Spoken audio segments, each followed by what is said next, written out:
Deixe-me apresentar James Lovelock, também conhecido como Jim. Jim, nascido em 1919, no Canadá, teve formação em Química, Medicina e Biofísica. Como inventor, construiu equipamentos que teriam ajudado a NASA a conhecer melhor o desempenho do CFC e seus efeitos na camada de ozônio. Ganhou diversos prêmios e honrarias internacionais. Foi o criador da hipótese Gaia, que via a Terra como uma espécie de ser vivo. Jim foi um dos maiores denunciadores de que o ser humano estava causando o aquecimento global. Escreveu diversos livros sobre o assunto, dos quais o mais famoso é A Vingança de Gaia. Para quem não sabe, Gaia na religião grega era a deusa mãe. Para Jim, as catástrofes por vir seriam respostas do planeta às nossas atitudes mal pensadas. Em entrevistas como essa que deu à revista Veja, dizia que 80% da população do planeta iria morrer até o final do século. E mais, as que restassem viveriam no Ártico. Em outras entrevistas, Jim assegurava que mais de 6 bilhões de pessoas estavam condenadas à morte. Os cenários eram progressivamente catastróficos, e isso empolgava os ambientalistas. Seu último livro sobre o assunto foi esse aqui, Gaia, o alerta final. Jim alertaria as pessoas de que as consequências dos descasos com o planeta seriam terríveis para a humanidade, e o tempo estava esgotado. Um ano depois, aos 92 anos de idade, Jim Lovelock disse que estava errado. Não que ele não acreditasse mais que os seres humanos não pudessem modificar o clima do planeta, mas ele assumiria publicamente que exagerou. Isso nos leva a uma série de questões, das quais destaco duas. O que teria levado um dos pilares do movimento do aquecimento global antrópico, ou seja, por causas humanas, a dizer que tinha exagerado em suas previsões. E se ele estava exagerando, por que a comunidade científica e a imprensa se calavam e até aplaudiam seus discursos? Essas questões são centrais e serão respondidas durante esse vídeo.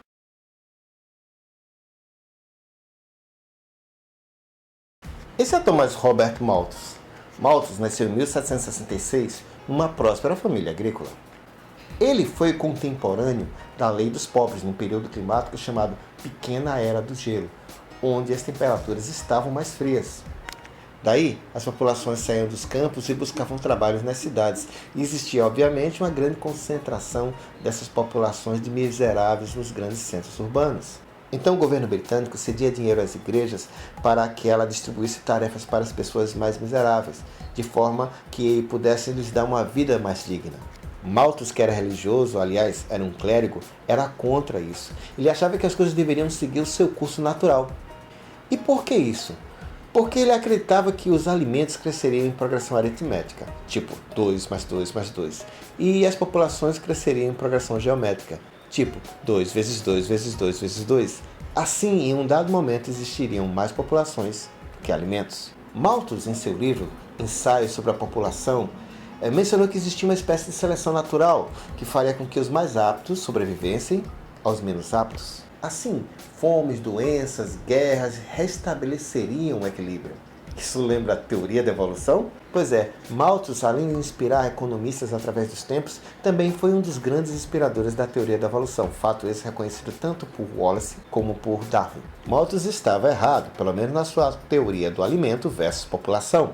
As suas ideias dariam origem a dois movimentos importantes, o ecomalthusianismo e o neomalthusianismo. O ecomalthusianismo tem a ver com o crescimento populacional e a destruição de ambientes e biodiversidade. No neomalthusianismo, o elevado número das populações causariam pobreza e subdesenvolvimento.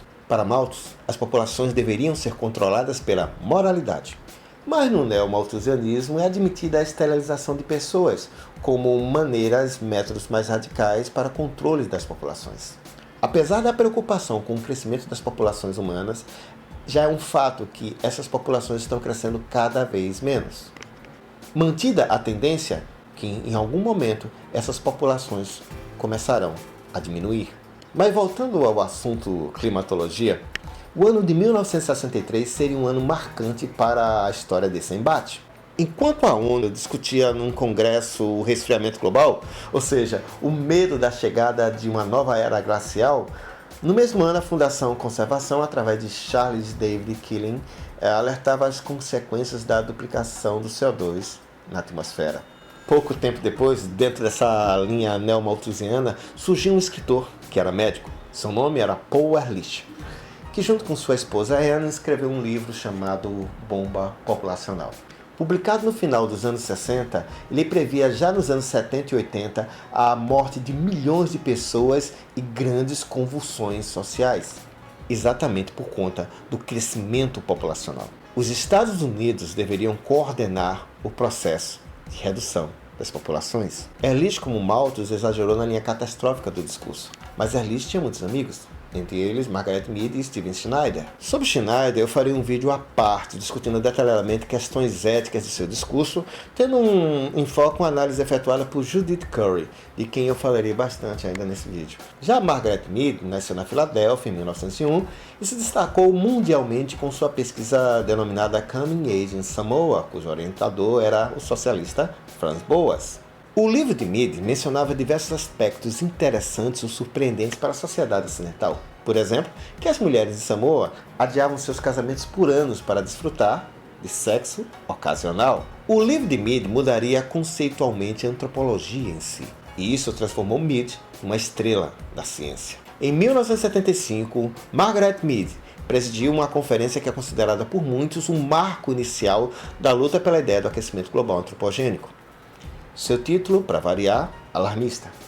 Atmosfera ameaçada e ameaçadora.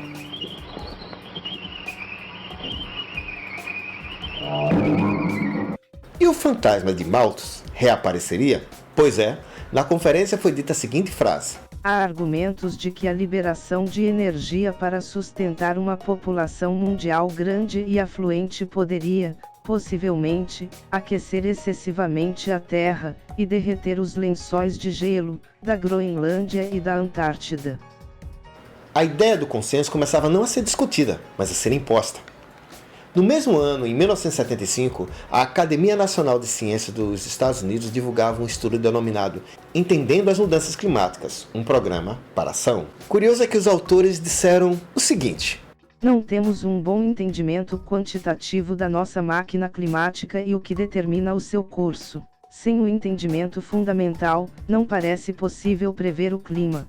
Porém, Margaret Mead lançava a emblemática pérola em busca de um consenso forçado. Uma decisão dos formadores de políticas no sentido de não agir na ausência de informações ou conhecimento científico, é uma decisão política por si mesma, e, para os cientistas, não há a possibilidade de inação, exceto deixar de ser cientistas. Porém, falando em antropologia, o pesquisador Derek Freeman, neozelandês nascido em 1916, 5 anos após a morte de Mead, desconstruiu o mito. Em seu livro Margaret Mead and Samoa, The Making and Unmaking of Anthropological Myth, provou que parte das conclusões de Mead foram baseadas em hoax. Isso mesmo! As questões de sexualidade relatadas por Mead e que surpreenderam a sociedade americana e o resto do mundo foram zoações das meninas entrevistadas na época. Tudo devidamente registrado e comprovado. E além disso, Freeman alegou que muitas das conclusões de Mead eram fraudes. Se Mead construiu a sua fama baseada em construções teóricas falsas, o que marcou a atuação de Margaret Mead com relação às mudanças climáticas era o exagero e o alarmismo, com afirmações contundentes, mesmo sem evidências concretas. Esse texto aqui é escrito em 2007 por Marjorie Mazel Hatch, denominado Endangering Atmosphere Conference, Where the Global Warming Hoax Was Born, pode ajudar a você compreender essa conferência de 1975. Nesse espaço de tempo, na Europa, em 1979, Margaret Thatcher despontava como primeira-ministra do Reino Unido. Para quem não sabe, antes de se especializar em barrister, que é um tipo de especialista em common law britânica, Margaret Thatcher se formou em Oxford, em Química, o que garantia a ela a condição mínima para falar sobre ciência. Devido aos conhecidos problemas com os mineiros e à extraordinária elevação do petróleo nos anos 70, lá no comecinho dos anos 70, para a Grã-Bretanha era necessário buscar a independência energética. E a ideia do aquecimento global caía como uma luva. Como convencer as pessoas a usar algo tão perigoso? Como convencer os sempre atuantes ambientalistas? Assim, os defensores da energia nuclear ganharam um novo aliado, o aquecimento global. Lembra-se de Jim Lovelock? Ele também sempre defendeu a energia nuclear. E Thatcher conseguiu o seu intento. Ela iniciou a construção de Heysham 2 e Torness em 1980. Intensificou a construção de Dungeness B, Hartlepool e que foram conectadas à rede no ano de 1973. Iniciou também a construção da usina Sizewell B em 1988, porém, anos mais tarde, Thatcher se arrependeu de algumas de suas posições sobre o clima. Em sua autobiografia, ela escreveu se referindo a políticos como Al Gore. Seria, no entanto, difícil de apostar na hipérbole apocalíptica do ex-vice-presidente Al Gore. O fato de que os políticos experientes podem dizer coisas tão ridículas, e ir adiante com elas, ilustra o grau em que o novo dogma sobre a mudança climática varreu as classes dirigentes à esquerda. De outro lado, desde o final dos anos 60 existia um personagem no mínimo intrigante. Seu nome, Maurice Strong. Querendo conhecer um pouco mais sobre ele, leia o livro Uma Demão de Verde, de Elaine Devar. Nascido no Canadá em plena crise de 1929, Strong teve uma infância e juventude bem modestas, fez carreira na indústria do petróleo e energia, e apesar disso, era um influente ambientalista. Presidiu o PNUMA e diversas conferências da ONU, inclusive a ECO 92 no Brasil. Já foi cotado para ser o sucessor de Kofi Annan como secretário-geral da ONU, mas foi pego endossando um cheque de quase $1 milhão de um empresário coreano envolvido no escândalo petróleo por comida no Iraque. Curiosamente, o multibilionário Strong não foi processado, mas deixou a ONU para onde nunca mais voltou.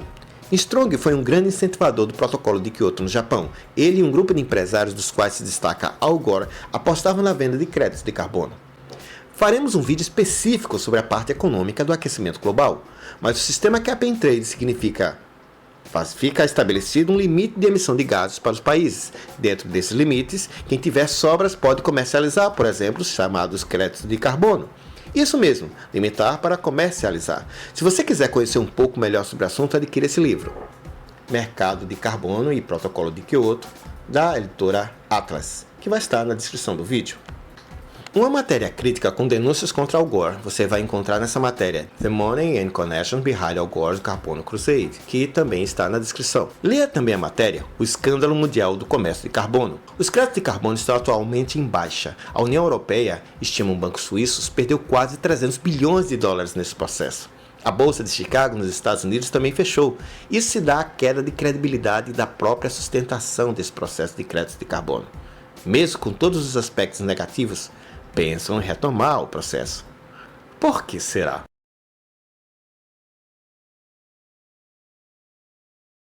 Richard Lindsay e John Christie são dois céticos que se destacam por atacar o exagero e alarmismo nas ciências climáticas. Ambos já foram integrantes do IPCC e dele se tornaram grandes críticos. Nascido em 1940 em Massachusetts, professor de meteorologia do MIT, Lindsay é autor de mais de 200 artigos científicos. Christie não fica atrás. Junto com Roy Spencer, foi pioneiro no registro de temperaturas por satélite, tendo recebido diversos prêmios pelas suas contribuições científicas, especialmente da NASA. Ambos acreditam que o ser humano pode sim afetar o clima do planeta. Ambos, no entanto, ressaltam o exagero e alarmismo que dominam o tema, porque a teoria não se confirma. Os gases de estufa deveriam estar provocando determinados efeitos que não estão acontecendo da forma como foi prevista. Em duas matérias denominadas respectivamente A Sensitive Matter, Repressed Post-Bottom, uma publicada em 30 de 3 de 2013 e outra em 18 de 3 de 2014, um prestigiado jornal, The Economist, são levantadas questões relacionadas à pausa do aquecimento global.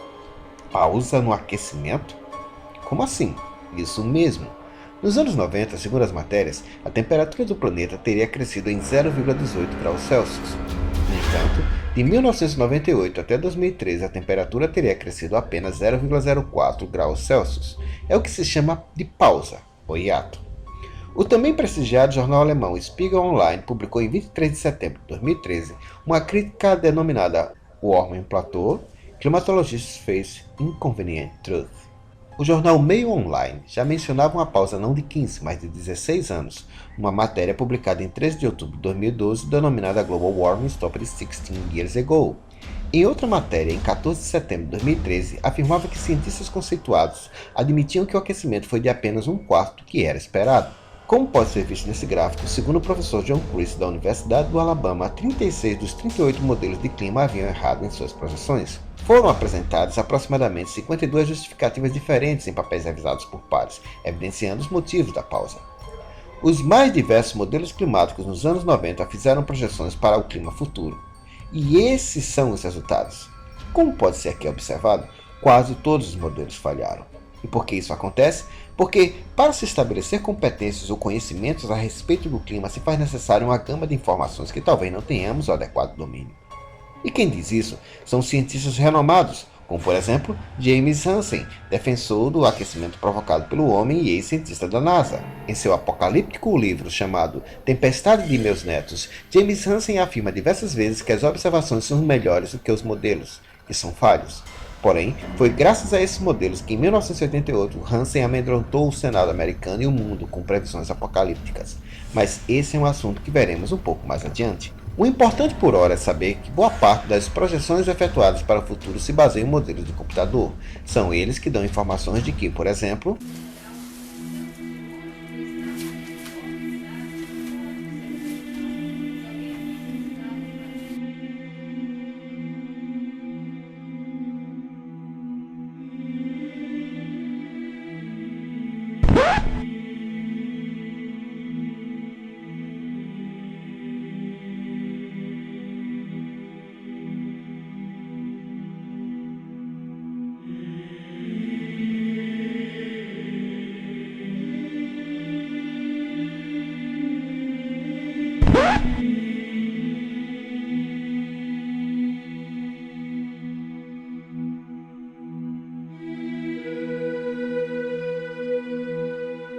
A Agência Espacial Americana anunciou hoje que as geleiras do Polo Norte vão durar menos do que se esperava.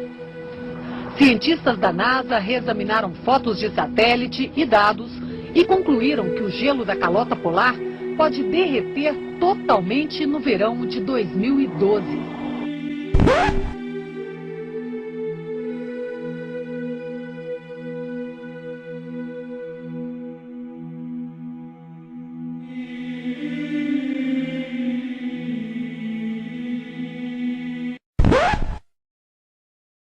Mas para compreender tudo isso, se faz necessário averiguar como começou toda essa história. O que está por trás do aquecimento global?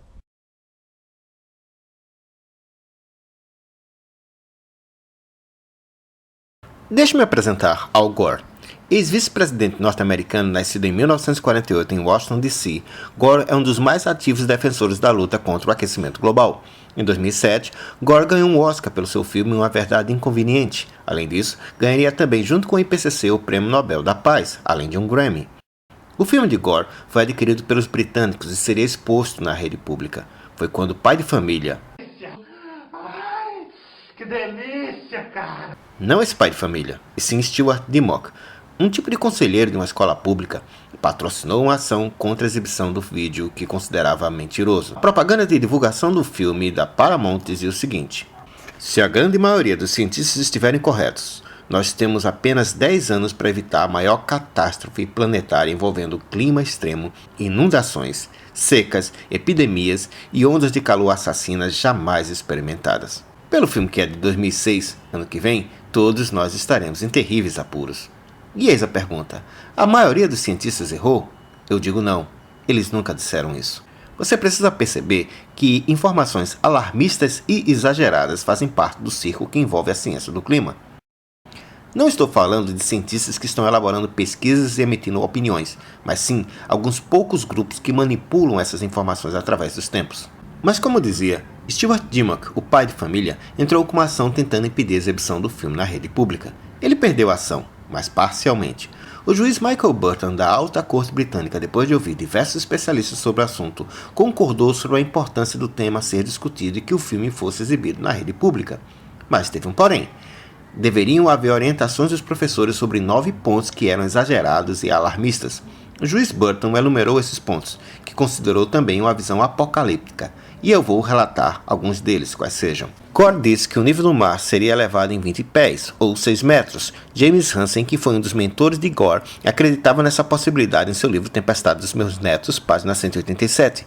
Hansen acreditava que os níveis dos mares eram coisas mais preocupantes do que o próprio aquecimento. O IPCC, porém, previa naquela época uma subida de 60 centímetros até o final do século. Hoje em dia, tal previsão é de aproximadamente 98 centímetros. Não devemos esquecer que a visão apocalíptica de Gore não o impediu de comprar uma mansão à beira-mar. 2. Os ursos polares estariam se afogando, foi outra afirmação, mas o juiz relatou que o único estudo disponível na época sobre o assunto citou o afogamento de ursos por conta de uma tempestade pontual. Aliás, não existem estudos que quantifiquem adequadamente a redução da população de ursos polares. 3. O aquecimento global causou o furacão Katrina. Um artigo publicado na revista New Science nega tal fato. Aliás, muitos especialistas consideram improvável atribuir um único evento ao aquecimento global. Não pode ser esquecido que os furacões existem desde os primórdios do planeta. Aliás, também não deve ser esquecido que os governantes não tomaram as providências necessárias com relação aos diques, algo muito comentado nos jornais da época.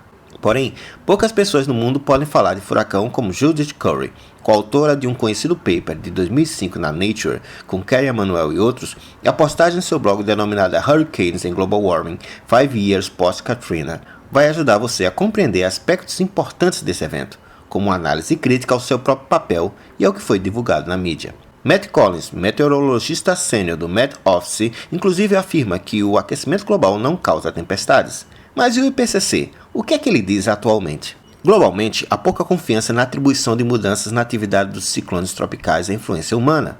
Isso é devido à evidência observacional insuficiente, à falta de compreensão física das ligações entre os motores antropogênicos do clima e da atividade dos ciclones tropicais e o baixo nível de concordância entre os estudos quanto à importância relativa da variabilidade interna e antropogênicos e forças naturais. Na descrição do vídeo, você terá muitas matérias e artigos nela referenciados que dispõem sobre essa questão, que nesse ponto parece menos controversa do que outras. 4. Gore alegou uma relação direta entre a subida do CO2 e o aumento das temperaturas. Porém, ele omitiu que pesquisas da época relatavam que existia uma defasagem de 800 anos entre o aumento da temperatura seguido do aumento do CO2 que vinha depois. Estudo recente, mais completo, foi realizado apontando que essa defasagem seria bem menor, o que implicaria que, com o aumento do CO2, o clima também aquecia. No entanto, vários cientistas apresentaram erros primários nesse estudo. Franz et al., 2013, em artigo denominado Atmospheric Verification of Anthropogenic CO2 Emission Trends, publicado na Nature Climate Change, apresenta uma desvinculação entre os níveis de CO2 atmosférico e a produção de CO2 pelo homem. 5. A diminuição da neve do Kilimanjaro foi atribuída ao aquecimento global. Porém, o juiz destacou que esse derretimento vem acontecendo há mais de um século. E por aí vai. Não restam dúvidas que o apetite hollywoodiano é impressionante. Aliás, não é de hoje que a ONU pede que Hollywood retome seus apetites por filmes sobre o aquecimento global. Como você pode ver aqui, tanto num como anã.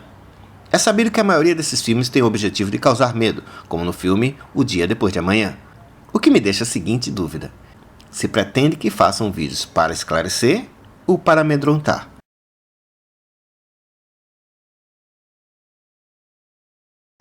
Muito se fala a respeito das geleiras e é mostrada a prova definitiva, o derretimento filmado e exibido nas redes de TV. Aliás, você mesmo pode ver.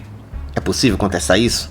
O que, porém, não se fala para as pessoas comuns como eu e você é que, se você quiser ver essa cena anualmente, derretimento e expansão do gelo, tudo isso tem período certo para acontecer. Assim, o degelo ocorre anualmente e a sua expansão também. Um importante papel de Kinnaird, 2011, procurou demonstrar através de modelos de computador que as temperaturas do Ártico apresentam um padrão mais equilibrado nos últimos 1450 anos, até subir exageradamente no final do século passado. Esse papel é importante, mas existem contestações, inclusive uma delas realizadas por Steve McIntyre, que vocês podem acompanhar na descrição do vídeo. Mas a observação parece apontar que já houve períodos de degelo significativos, ainda no início do século XX, algo não visualizado no papel de Kinnaird et al. Veja o que diz esse texto. O Ártico parece estar se aquecendo. Relato de pescadores, caçadores de focas e exploradores que operam no mar de Spitsbergen e leste do Ártico apontam todos para radicais mudanças nas condições climáticas. As observações dos oceanógrafos parecem ser mais interessantes ainda. As condições de gelo são excepcionais. De fato, tão pouco gelo jamais foi observado antes. Ano de 1922. O texto referenciado, publicado no jornal de divulgação científica da época, pode ser facilmente acessado por qualquer um e vai ao encontro do que o alarmista Hansen recomenda, dar mais crédito às observações. Além disso, como foi visto no vídeo do Pirula, foi mencionado que o Ártico estava diminuindo progressivamente sua extensão de gelo enquanto a Antártida aumentava, mas até mesmo a expansão da Antártida era causada pelo aquecimento global. Curioso, será que o IPCC concorda com isso? Não, essa afirmação é anticientífica. Não existe discordância entre céticos e a ciência chamada oficial. A gente diz, a gente prova. Veja o que diz o R5. Lembre-se, essa é uma afirmação do IPCC. Em geral, nós concluímos que há pouca confiança na compreensão científica do aumento observado na extensão do gelo marinho da Antártida desde 1979. Devido às maiores diferenças entre a simulação de gelo marinho de modelos CMI-P5 e as explicações científicas incompletas e concorrentes para as causas da mudança e baixo nível de confiança nas estimativas de variabilidade interna. São os cientistas de ambos os lados dizendo que não sabem. A coisa é tão evidente que nem o IPCC ousa discordar. E isso, para mim, é um sinal de equilíbrio.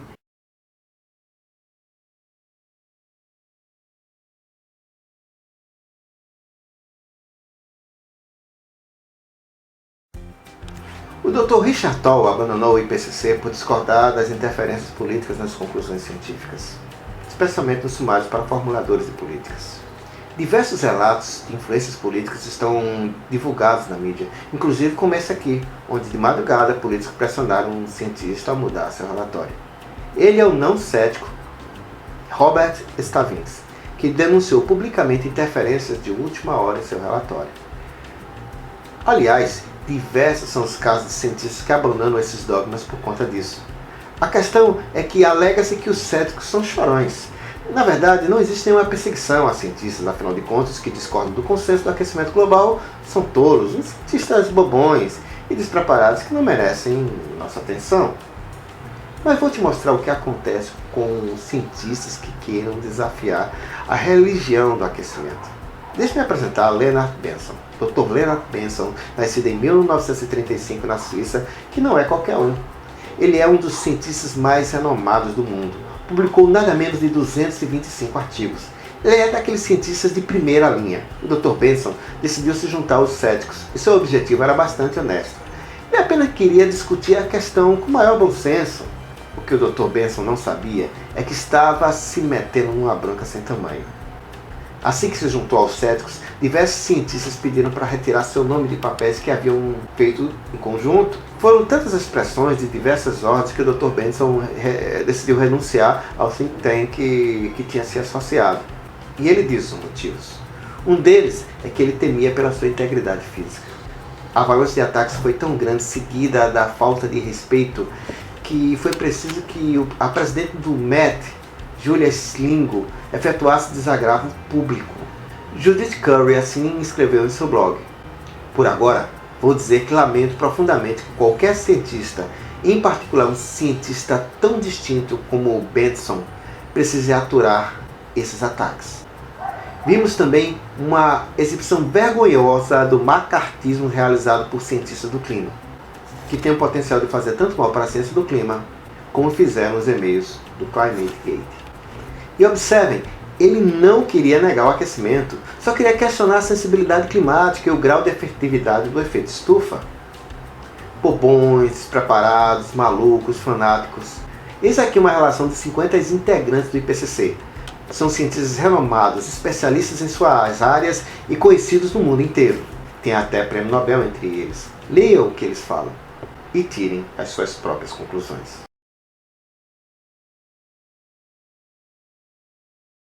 Deixe-me apresentar Rajendra Pachauri. Nascido em 1940, o indiano Pachauri se diz advindo de uma família de intelectuais. Chairperson do IPCC desde 2002, já recebeu com Al Gore o Prêmio Nobel da Paz, pelos seus alertas sobre as mudanças climáticas. Pachauri também é escritor. Escreveu uma novela, Return to Amora, que fala de um homem sedutor, numa viagem espiritual, coincidentemente com a idade perto da dele, né? Que faz sexo com diversas mulheres e tem uma espécie de amor platônico por Shirley MacLaine. Tirando esse mico que pagou o Pachauri, tem coisas mais sérias sobre ele. O também presidente da TEORI, de quem eu vou falar já já, também andou envolvido em um evento nada legal. No R3 do IPCC foi dito que as geleiras do Himalaia iriam derreter em poucos anos, em 2035. Porém, um cientista, o Dr. Raina, também indiano, refutou o relatório, dizendo que não havia estudos que respaldassem tal afirmação. O presidente do IPCC pessoalmente disse, entre outras coisas, que Raina estava praticando ciência voodoo. O pior é que tal fato foi apelidado depois de Himalaya Gate. Foi descoberto que essa inserção foi feita por pressão de uma ONG, baseada numa entrevista de um cientista e não em papéis revisados por pares. Foi um escândalo na época. Pachauri se recusou a pedir desculpas inicialmente, mas o IPCC teve que assumir o erro. O curioso, segundo o jornal The Telegraph, em matéria publicada em 23 de 10 de 2010, por constar no relatório do IPCC, $500 mil foram doados pela Fundação Carnegie para diversas instituições. A TEORI, empresa da qual Pachauri é presidente, também recebeu parte dessas verbas, além de uma participação em uma distribuição de um fundo europeu de 3 a 4 milhões de euros. Isso, sem sombra de dúvidas, abriria as portas para a entrada de milhões de dólares para pesquisas sobre o assunto. Mas a ciência venceu, e a mentira, mais uma vez, foi descoberta. E o que é a TEORI? Aqui tem o site da TEORI, que é presidida por Rajendra Pachauri, que é o presidente do IPCC. Em princípio, minha crítica é que esse instituto recebe anualmente milhões de dólares em doações para pesquisas sobre desenvolvimento sustentável. E tem como presidente o presidente do IPCC. Para mim isso resulta num conflito de interesse, mas tem gente que acha que isso é normal. Mas não cabe a mim julgar a cognição de ninguém. É bem verdade e importante destacar que o Christopher Brooker, do The Telegraph, o jornal britânico, tem uma bronca pessoal com Pachauri. Foi autor de diversas denúncias contra ele e sua relação estranha com a TED. Porém, ele não está sozinho. Dentre outras, um exemplo, o Tony Thomas, do Quadrante Online, publicou uma matéria denominada The Fictive World of Rajendra Pachauri, onde ressalta essa estranha ligação entre Pachauri e a TEORI. Importante, porém, destacar que existem os que defendem Pachauri. O The Guardian é um desses jornais. Assim, não devemos esquecer que jornais como The Guardian e New York Times sempre estarão aptos a defender o que é chamado pelos céticos de alarmismo. Já os céticos têm espaço no Washington Post, The Telegraph, Daily Mail e Revista Forbes. Tirem as suas próprias conclusões.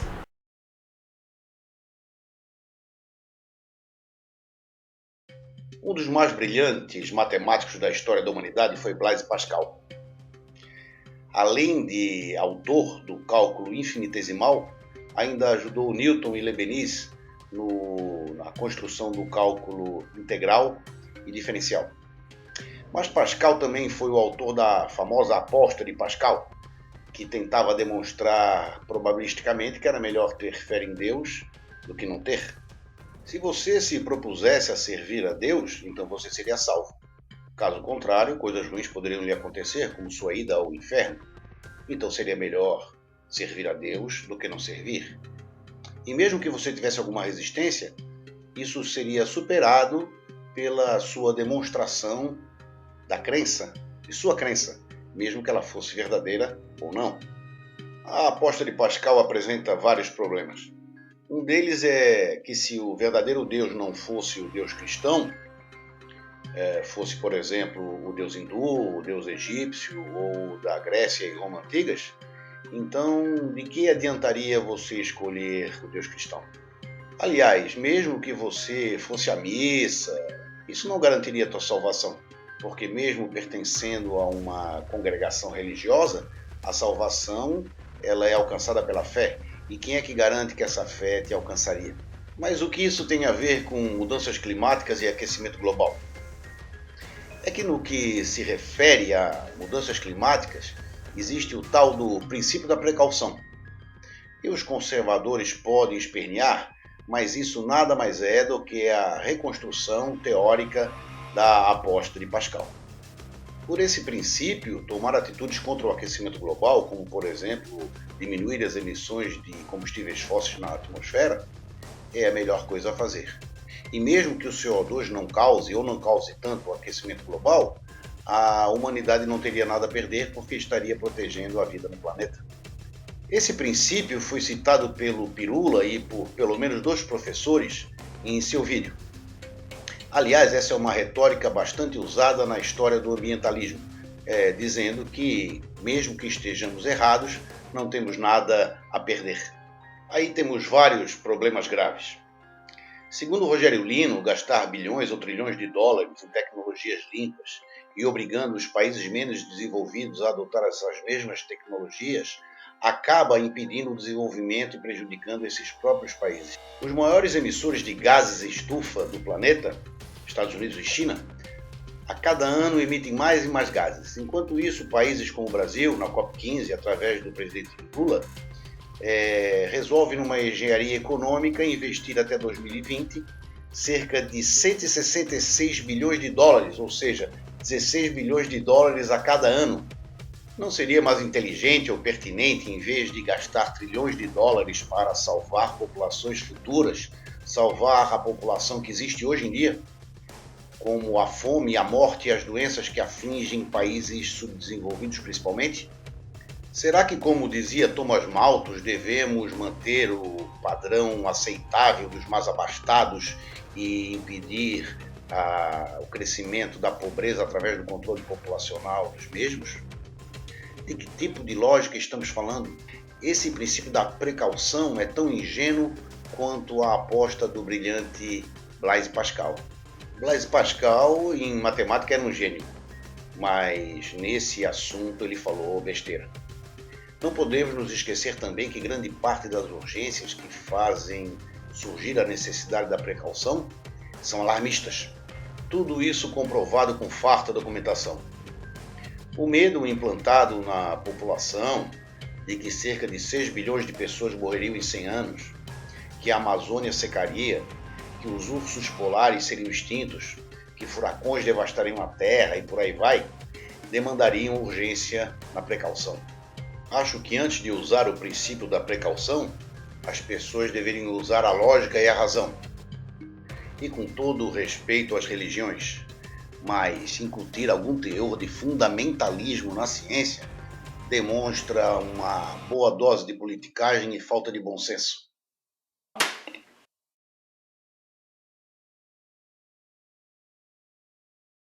Esse papel de Cook et al. Ganhou o mundo, especialmente o presidente Obama, que tweetou isso tudo. 97% dos cientistas concordam que as mudanças climáticas são reais, produzidas pelo homem e são perigosas. Eu vi muita gente fazendo propaganda dessa pesquisa, inclusive diversos blogueiros amigos meus. Mas quando eu perguntei para essas pessoas se elas tinham lido a pesquisa, elas me disseram que tinham lido apenas o abstract, o resumo. Eu li a pesquisa e o que vocês tomarão conhecimento agora é o resultado de uma história sórdida, cheia de detalhes degradantes, com ameaças a um blogueiro e conclusões mentirosas. –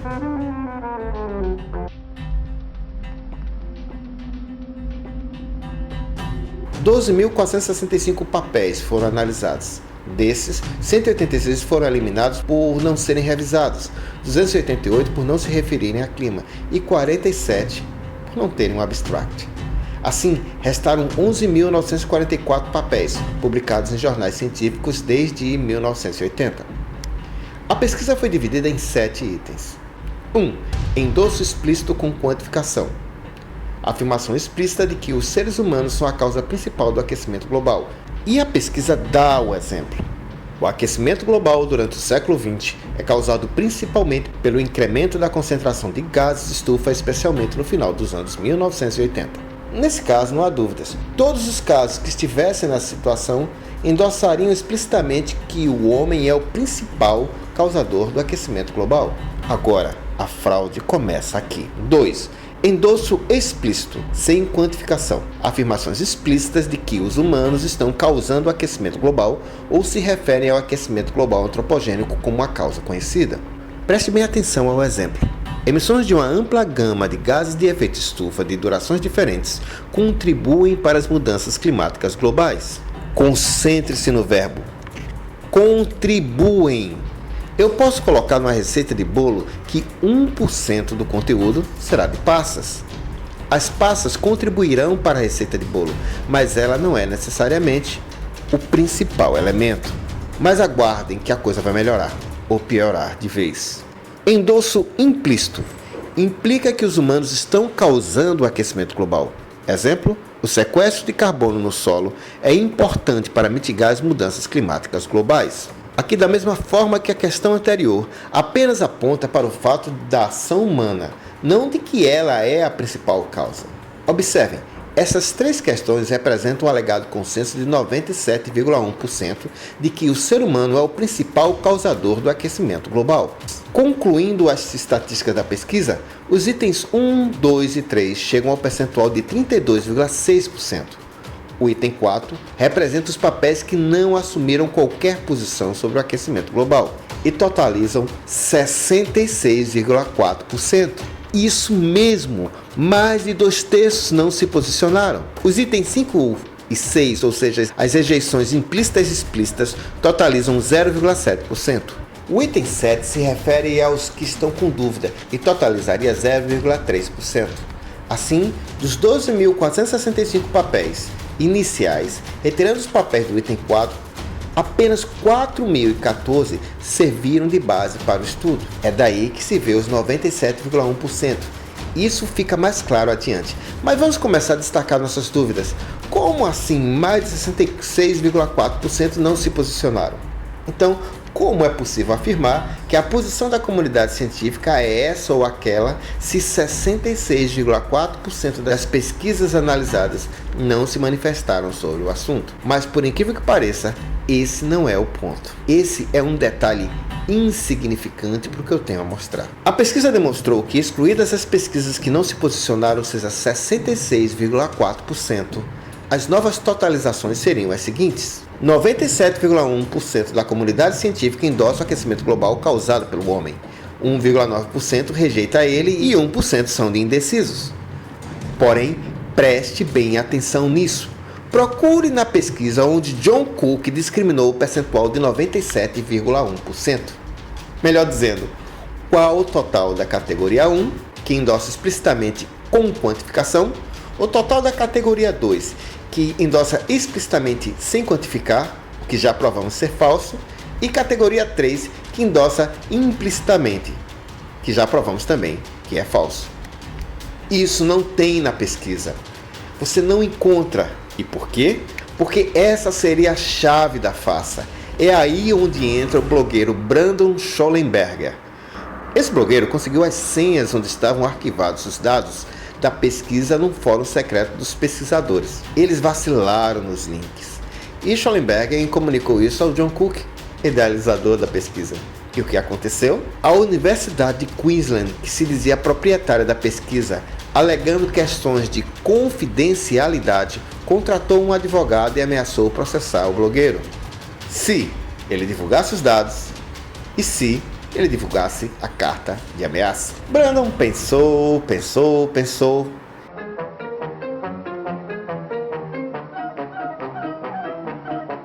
e divulgou os dados e a carta.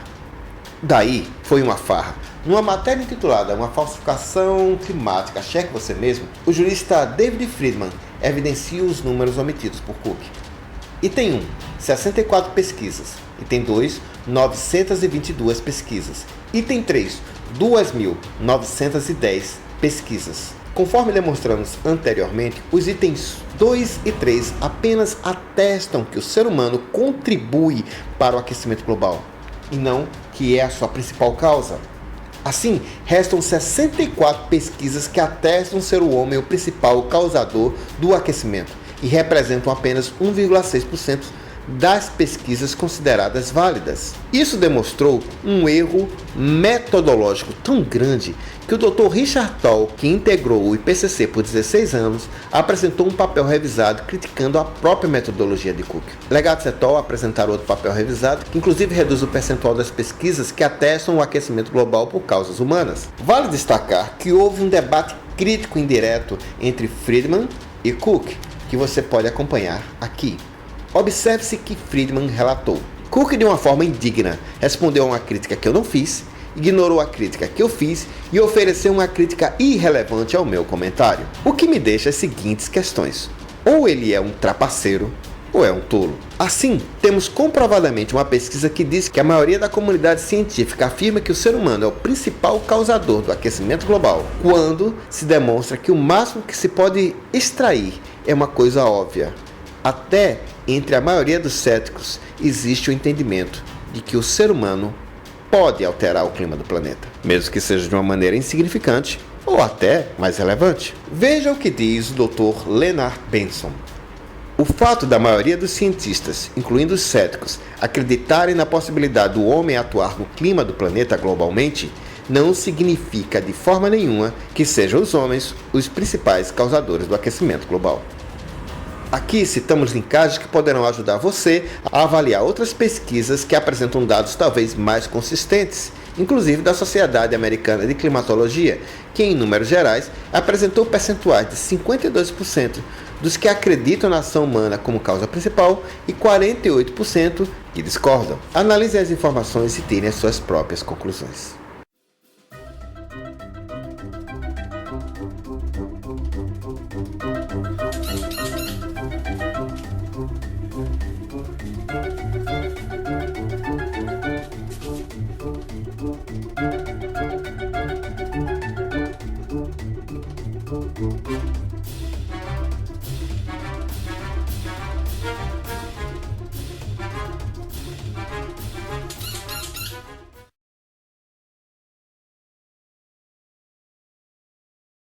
O clima do planeta mudou.